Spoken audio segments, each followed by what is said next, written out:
bamdubulile emfethu kudlulile kokerekeni naga imagine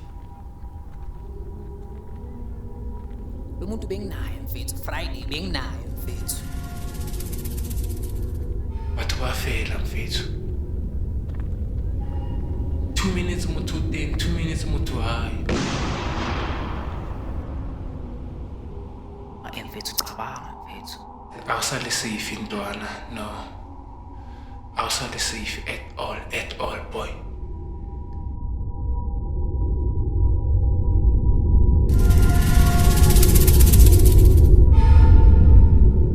We can never predict life, but we can prepare for it. 23 is a place that is developing itself.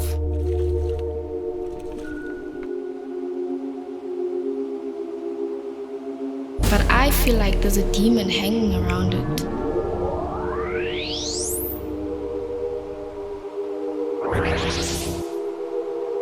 People are dying every single day. Kwenzakalani ngale ndawo? Ineliyabutwaka withi. Families are shedding tears but ain't being heard. Sengiyayisaba nale ndawo.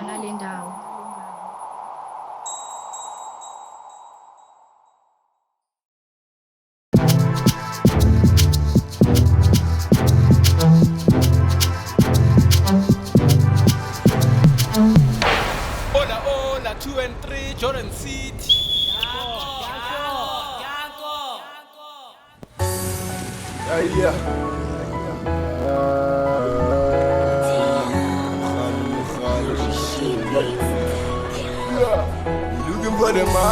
Lebitso la ka ke Dineo, like ke tlile ka taba tse di sa jeseng di welang ka kasi ya rona, like it's like re wetse ke le rulelo ntsho. Kasi ya rona has been going through a lot, like there's a lot of crime. So re batla ho utla from our community members gore this thing ya crime e ba affecta jwang. How about re tsamaye re ko bona re try di solutions gore this thing re ka e handle jwang. Hola Todd. KASIMENTARY is a platform that aspires to showcase the beauty of Kasiarona, from the people to the food to the culture.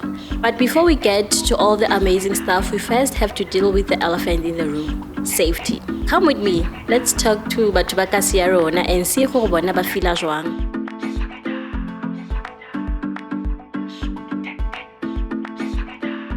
Bantu base 2 and 3 mphakathi wohlobo onina abantu balungile bayakhala abafowethu ngapha sayiqalile crime ime ngepencil hill manje sizobuyela kulento lena ukuthi sitshela ugovernment abuye ne state of emergency kuzoba buhlungu abahambe ebusuku nabafuna ukunyonyoba abadla abafazi babantu kuzoba nzima yekelana ukurape sekurapewa namadoda futhi. The first person I want to talk to is Nompumelelo Hoyani. After being a victim of crime, she decided to do something about it. Let's hear what she has to say.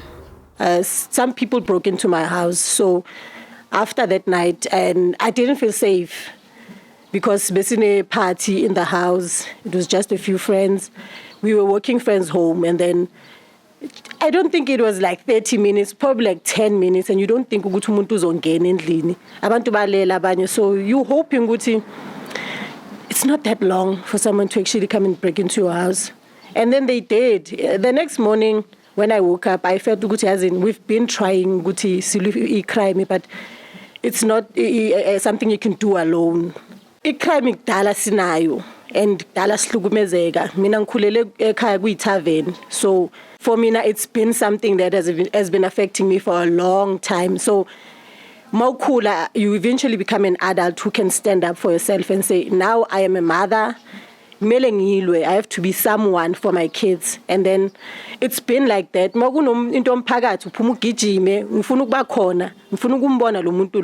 I want to be there.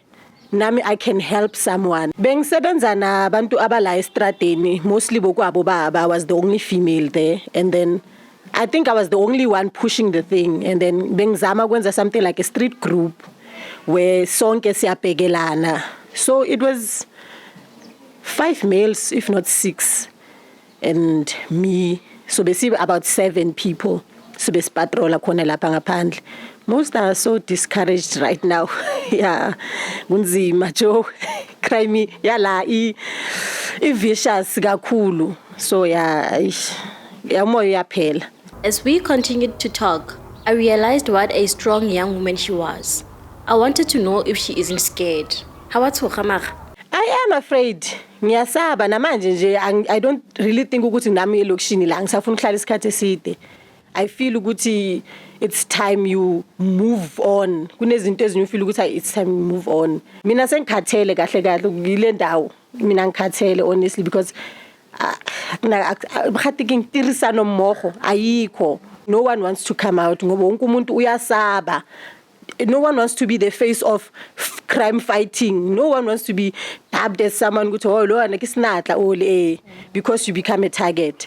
I agree. No one wants to be the face of crime fighting. People feel like doing that will put them at risk of being the target. We should all take that responsibility together as a community. It's the only way we can be safe. The next person I wanted to talk to is Sizembele, one of our community developers. I wanted to know if he feels safe Mokasi and what he thinks the root problem is. Here is what he had to say. Yeah, I do feel unsafe more 23 because of the let's Sahala. Because Okasi to Hurricane at Sahalang a couple of a week ago or a couple of days ago, and Honali shooting inside the church. If it happens inside the church, then it simply anyway, the local thing. You are not safe as long as you do more gas. When a whole initiative, it's well. The Venaya crime affect Abana too much. Because safe because immediately crime around influence then influence the in one of the people perpetrating crime. We need the activities to keep away from the strata so that feel influenced ha go tshwara po ke go phela go tsama around ba tsore dithunya ba bonagale ke batho ba sadiwang. If you have activities like just sports, arts and culture, at least it keeps them away from the streets, then in tlhaloganyo eo ba kanang lona gore ba senyege in future. He really does have a point there. Growing up, we never had activities such as sports or arts and crafts. Such activities shape young people's minds and shows them that there is so much more out there than crime. What I also wanted to talk about was this thing Yadipala. Here is what they had to say. Initiative Yadipala in Pempagir. It was a good initiative that time is Sumula because I know how let's opala we knew something is happening. Then but then we attend to problem but now issue Yadipala doesn't serve purpose now Yadipala if ke batla go tshwara meeting or if ke batla batho for ntonyane fela ke eletsa phala batswa. But now I know if you Phala I has to that number of people ba bone batswa gale ba few now because high school is ever dead people zile and itlhagetsone before impempe uzoyishaya asazi noma impempe yobumnandi ngoba yi weekend because I Friday ukhalisa impempe ka 4 or ka 6 omunye yena pha khipha impempe yakhe aphumele ngaphandle ngithi yena usezwe into ezimnandi meka cicede uyakusiza naye ngale wena manje ukuthi prepare ushaye itune yakhe ngathi manje nivule umcimbi ngathi kune I should zawa instead so impempe ayisebenzi and umunye umuntu mekezwa impempe una this thing yokuthi ayike angiphumi ngoba ngiyenza chance yokuthi mina ngiphuma endlini isigebengu singene endlini ngoba nezigebengu ziqale ziyayenza le nto leyo khalisa impempe ngale White Hall uyizwa ukuthi kudala ikhala so phuma sibaningi bone bajikela ngabathi angithi zigcwele ngapha le nto besizithagethile asambe so check ukuthi azikho empty so impempe ayisebenzi nje futhi nje sokunama trend weimpempe manje nithola kanjani igebengu igebengu abantu uclumsy wonke umuntu uclumsy angeke uthi ucoordinate everything that you've done. Plan yakho is going to go accordingly. uzofika uthi akunabantu kanti akunagesi abantu bakhona ufika uzobanjwa ufika umuntu wenze ama-burglar are stronger than the ones you know uyasebenza kudala loku ulwa nebutler umakhi uyakuzwa ngapha ukuthi hayi man umakhi akajwayelanga ukulwa nebutler uyazivulela zingenele makhi you right mengena umuntu nawo obvious uzobiza abantu so abantu babanjwa kanjalo so bayabhayiza siyababamba and then ke yi problem enye futhi lapho ukuthi mawumbambile umenzana ngizomenzani ngizombamba ngizomshaya ngizomkhudula ngevene ngizomshisa ngeacid or ngizomdlisa liphirimi mawuceda ukumbamba miyekele na uyakhala and na umuntu uyamzwela masoceda ukumshaya yazi ukuthi hey bawo uNkulunkulu isono umiyeke hamba uyabuya futhi uyakuphinda. Yeah, but mob justice is a real tricky problem because the very same people that are doing harm to us are the members of our society. Here is what another fellow resident had to say. To be quite honest, crime in our community is very rife, and it needs everyone who rekopane. It does not need Mutu A1. Yes, we need a serious intervention, not only from government, but Rona as community members. We need to come together and come with a possible solution that is going to speak to crime. Issue of the mob justice. It has always mob justice. People believed in it would work, but it would not. Believe you me. That is why you would see Batuba strike because of crime and whatnot. It's because Batubarona have not been given enough opportunity to can express issues. That is why they would take justice into their own hands through mob justice, through the protest, of which I believe in a round table discussion we can achieve much. And all stakeholders that are involved in the community, be it residents and law enforcement, including our own government. He is right. I believe that we don't have a proper system set in place that helps the community communicate our pains and problems. We riot, we strike, and we burn because we are not being heard. On that note, what happened to the Community Police Forum, CPF? Does it still exist? I feel the community policing forum is not active. In elective I get them in a leader command, but now you don't see them anywhere. They are not visible. Crime or about the activities like crime awareness community so that the community knows but they are around. They are not active. Maybe leave of a setting. CPF, if back on active, then maybe I would believe for what thing. But now, no. There was this CPF thing, I think, while growing up. And CPF years, if ever guna something banji umuntu guna CPF. CPF ayina ngathi clear mandate eyala awazi mission yabo kahle kahle yini. So we could start ngaleyo. Knowing ukuthi abobani abantu abangaphakathi kwabo abantu aba willing to be part of that. And if we have something like that, something esizoya kuyo before we go to the police, a structure that sees ukuthi it's in place for us as anyone nje uyazi ukuthi I can at least go somewhere.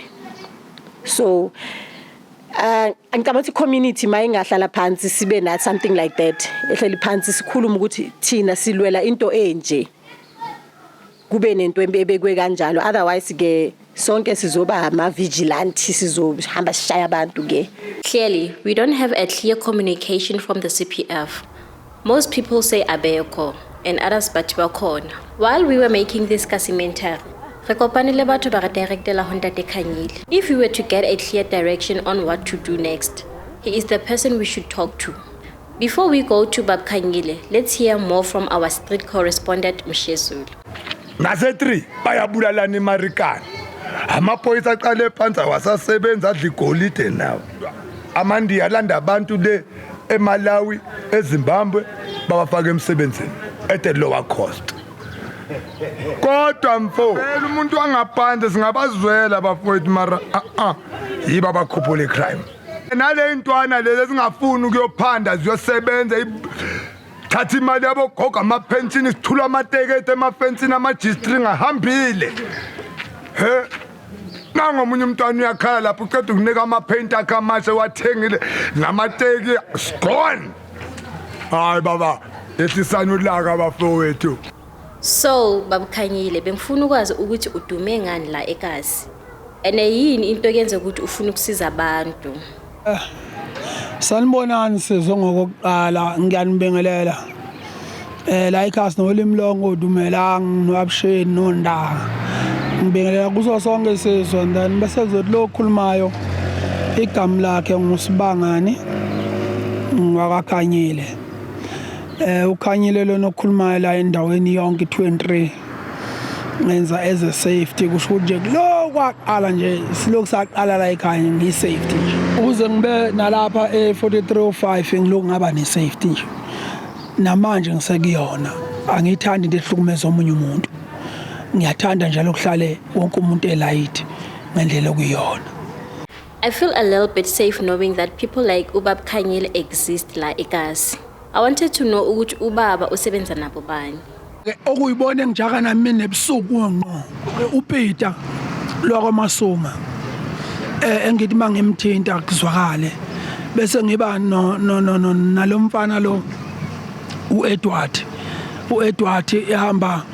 ehamba nalomfana ulokunjani leli gama labesuthu libale igama labaleka kodwa ngimbiza ngombheleke bese ngizothi ngokwesiqu la ngenzansi bakhona abafana ngidobafana mangithi sekonakele siyolungisa ngoba uthathela ifoni noma ubuqekezelwe noma ngakuthiwa ngempela ususiqhwaga ezinganani sikunika umthetho and then ngizothi ngangalana bakhona abafana kodwa njena manje njengoba abanye besebenza bese ngizothi ngezansi ngale nje kuma block wonke bakhona nje abafana abe safety engithi ke mangabe kuukuthi kuyathintakala kwazeke ukuthi ngibathinte bese kuthiwa kuyobhekela le ndawo kunentombazane ke abakhona manje ku CPF police station ngizothi kubona uSylvester uku 34 ngokwe safety and then wabeseba police station nakhona ngokwe safety wabeseba sector 2 okusho ukuthi yena sector 2 naye ungamele ke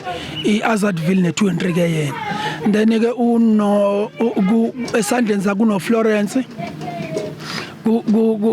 kunokhoni lezansi and then bese kuzothi mhlambe ke laba abanye ngoba baqwalile lapha eduze wami kunabafana ababili ngale sesithi ngakuplatsha mangabe silayela sithi ngasepink wall ngakuplatsha kusho ukuthi ekuyibona bakhona safety abanye bakhona mhlambe kungangukuthi ke amantombazana amanye abekela abala esikoleni ombali and then kwazoba la iPatrick Mashiye kumbali bese kuzoba neintombazane futhi khona amagama ke lana buye wenathi ukuthi nasePatrick Mashego kodwa bona mase ngathi ke ayabake basondela hlangana mhlathi yazanayo hayi bangasondela kunabafana futhi abancane ukuthi ngempela hayi makuthiwa enakabanjwe lo wanika umthetho basheshe baphuthuma khuluma neAfrikaans nesitswana So Babukhanyile, what do you think of impempe?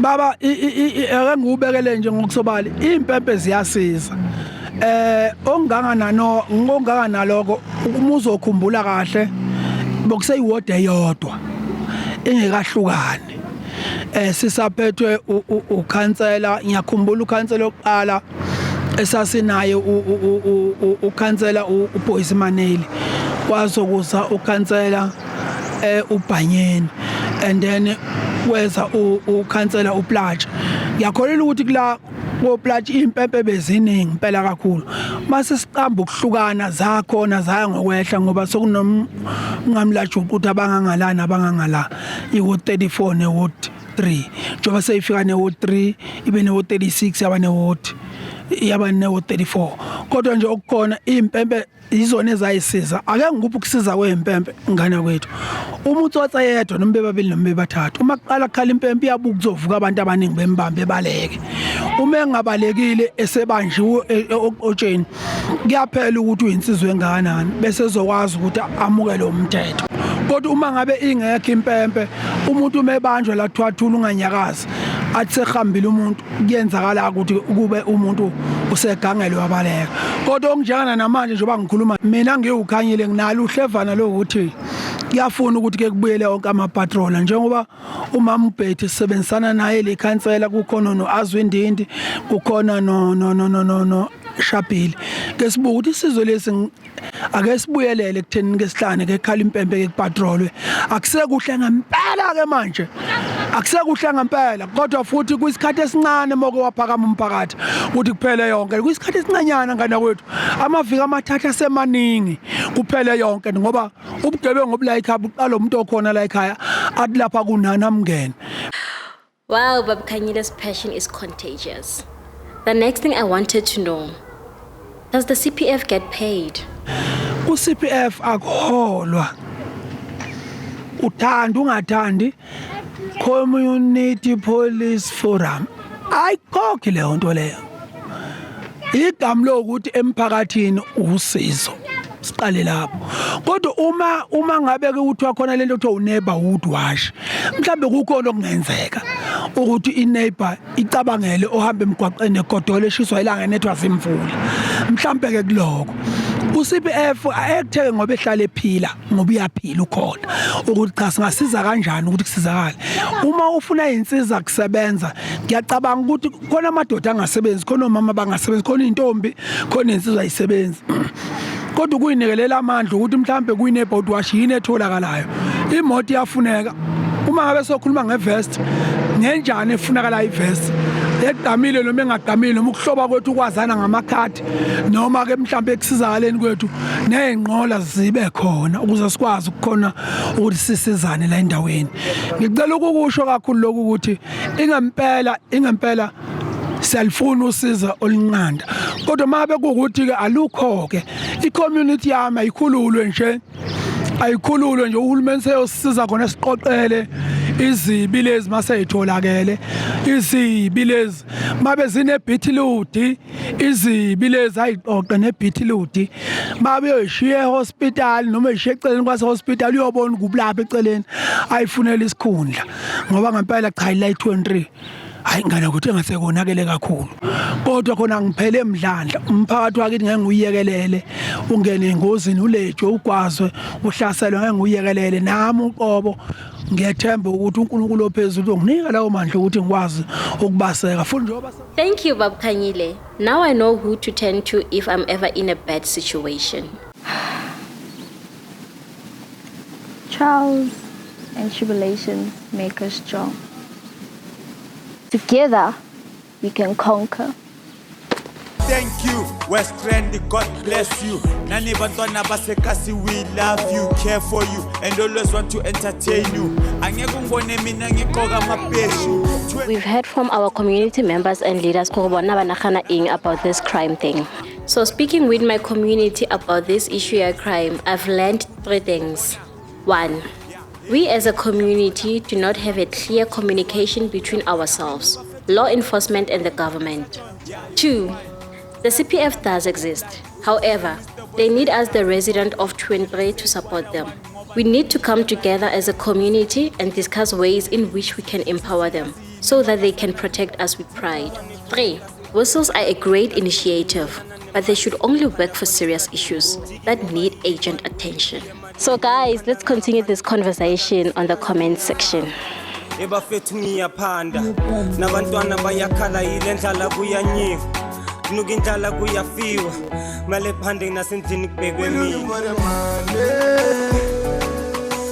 make a million one time, I call her Uber.